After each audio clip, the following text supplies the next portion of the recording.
మా family friends abroad నుంచి రావడం జరిగింది. వాళ్ళ పాపకు ఒక 6-7 ఇయర్స్ ఏజ్ ఉంటుంది. ఆ పాప మోషన్కి వెళ్ళిన తర్వాత టాయిలెట్లోంచి ఎంతసేపటికి బయటికి రావట్లేదు.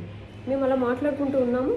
ఏంటి అమ్మాయి ఎంతసేపటికి రావట్లేదు బయటకి అంటే, మా పాప అంతే అండి, చాలాసేపటికి వస్తుంది వాష్రూమ్కి వెళ్ళిన తర్వాత అని వాళ్ళకి చాలా క్యాజువల్గా చెప్తున్నారు పేరెంట్స్. ఏంటండి ఇలా చెప్తున్నారు, అంతసేపు వాష్రూమ్స్లో టైం స్పెండ్ చేయకూడదు, నేను క్యానిటల్ సర్జన్గా చెప్పానమాట వాళ్ళకి. అప్పుడు తను నవ్వుతూ వాళ్ళ ఫాదరే మొబైల్ తీసుకెళ్తాడు వాష్రూమ్కి వెళ్ళేటప్పుడు, తను కూడా అలానే వాష్రూమ్కి వెళ్ళిన తర్వాత కాసేపు కూర్చొని అక్కడ కూర్చొని మొబైల్ చూసుకొని బ్రౌజ్ చేసుకొని వస్తారు వీళ్ళు. చాలా క్యాజువల్గా జోవియల్గా చెప్పింది. సో ఎక్కువ టైం మీరు టాయిలెట్లో అనేది స్పెండ్ చేస్తూ ఉన్నారంటే, ద లాంగ్ టైమ్ ఈ spend in the toilets washrooms it will lead to piles. ఎక్కువగా అక్కడున్న రక్తనాళాలు అనేటివి కిందకి సాగి పైల్స్ వచ్చేదానికి ఛాన్సెస్ ఉంటాయన్నమాట. మీరు కూర్చునే పోస్చర్ చాలా ఇంపార్టెంట్. ఆ పోస్చర్తో పాటు ఎంత టైం స్పెండ్ చేస్తున్నారని కూడా చాలా ఇంపార్టెంట్. Thank you.